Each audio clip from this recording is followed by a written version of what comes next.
mundo la pasa mal. La clase media porque tiene menos libertades económicas. La clase trabajadora porque está hasta el cuello con los servicios, porque el peso se ha devaluado, tiene menos poder para consumir.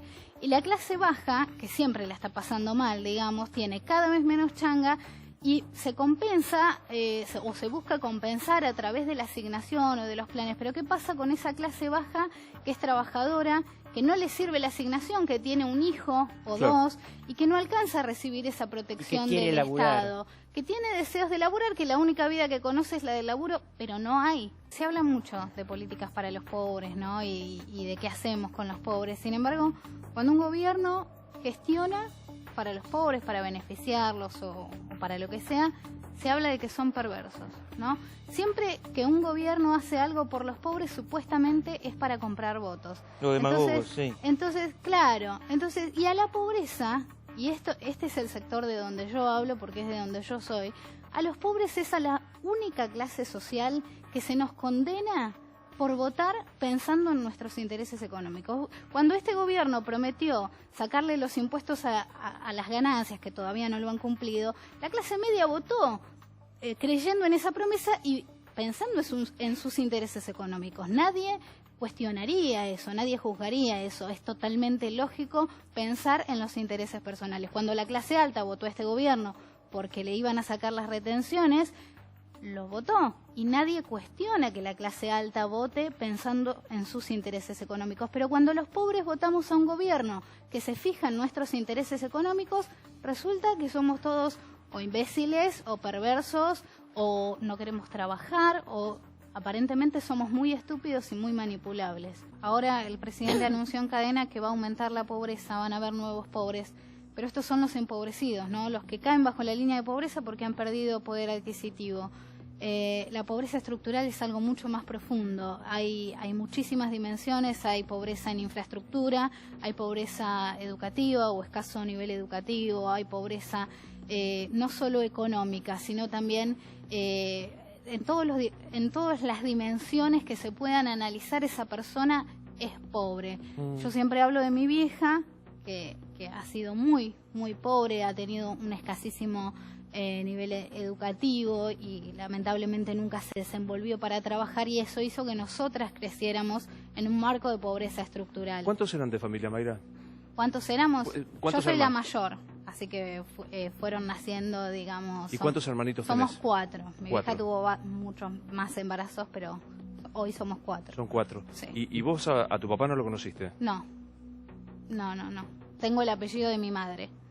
Tengo el apellido de mi madre. ¿Sabes cuál es la pobreza? El drama es que hay sectores que son pobres, pero pueden mandar a los chicos a la escuela y saben que es importante mandar a los chicos a la escuela.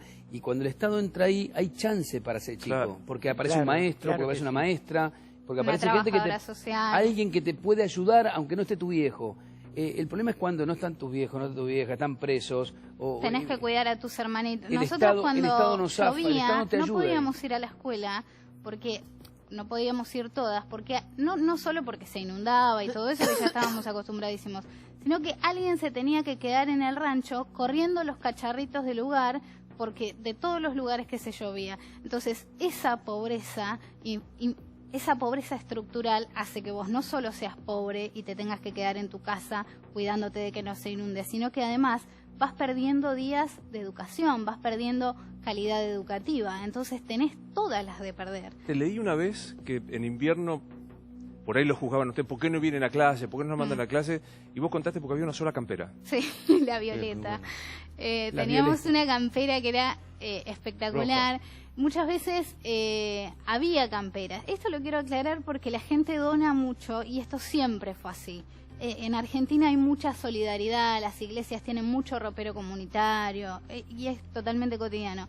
Pero en aquel momento, que no era tan común por ahí ser tan consciente de que el pobre tiene por ahí derecho a algo digno, las camperas que nos donaban nos hacían ver más pobres todavía de lo que nos sentíamos. Entonces esas camperas se dejaban para cobija, para taparte a la noche.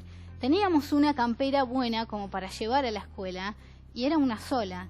Entonces, una de las dos iba a la escuela los días que hacía mucho frío. Por ahí yo decidía ir desabrigada, a mí me encantaba la escuela, pero después me terminaba enfermando y terminaba haciendo algo perjudicial. Entonces, cuando la deserción escolar, el ausentismo escolar, tras que ya la educación está más o menos, los docentes hacen lo que pueden con 30, 35 pibes por aula, cada uno trae una problemática distinta, tiene que enseñarles a todos, a pesar de que siempre los chicos están en desnivel, porque todos los chicos son distintos. Entonces, si además de eso, el que más lo necesita es el que más falta, porque más sufre, la educación, lejos de igualar, marca más las diferencias. Reinaldo te preguntaba, ¿cómo hiciste para zafar? Digamos, ¿cómo fue desde el primer día? A mí me impactó mucho escucharte decir que te diste cuenta que eras pobre. En la escuela. Primero porque yo no tenía nada de lo que tenían todos los demás. Segundo, porque me invitaban a la casa y me daba cuenta que comían comida. Y comían una comida al mediodía y comían otra comida a la noche. Algo que para mí jamás hubiera sido ni soñado. O sea, nosotros nos acostábamos temprano, a las 6 de la tarde, antes de que nos agarre el hambre de la cena. Porque si estábamos despiertos y nos agarraba el hambre de la cena, no había nada para resolver ese tema. Entonces nos acostábamos muy temprano antes de que nos agarre ese hambre. Y cuando conozco gente que come una comida distinta al mediodía y una comida a la noche, y no es que, o sea, para mí eran ricos en ese momento. Después, a medida que fui creciendo, me di cuenta que eran clase trabajadora y que con eso bastaba para comer 2 veces al día. O sea, si a mí me preguntás una definición de pobreza, si a mí me preguntás lo que es ser pibe y ser pobre, es acostarte a dormir y soñar que comes. Y cuando te das cuenta que hay gente que come y que existe esa posibilidad, y hay gente además que te hace sentir que vos podés tener esa posibilidad, es cuando empezás a intentar romper el círculo. Pero si nadie te lo dice, ojo, porque muchas veces nadie te lo dice, porque muchas veces nadie te lo hace sentir, y porque muchas veces la educación no alcanza, y mucho menos la educación de tus padres. Entonces puede pasar que naturalices esa vida y la aceptes como la única posible. Ahí es donde más tiene que estar el Estado. ¿Cómo zafaste? No terminas de contestar. Gracias a estos vecinos, a compañeros de escuela, a que me invitaron a su casa, a todas las oportunidades que me dieron. ¿Terminaste la escuela? No, yo dejé la escuela a los 13 años. ¿Dejaste la escuela? ¿Te embarazaste muy joven? Me embaracé, tuve mi hijo a los 14, es correcto. Es como que quise repetir la historia de mi vieja de alguna manera, porque había empezado ese círculo de nuevo. Pero después yo dejé la escuela con mucho dolor, porque a mí de chica, mis vecinos siempre me habían inculcado que no deje, que iba a salir adelante, que la escuela esto, que la escuela lo otro. Algo que no me pudo o no me supo enseñar mi vieja. No lo supo hacer y no la culpo. ¿Pero cómo zafaste, pobre, con un bebé? Sí. Bueno, no te creas ¿Cómo que estás fue acá tampoco sentada? ¿Cómo diste una charla pavada. TED?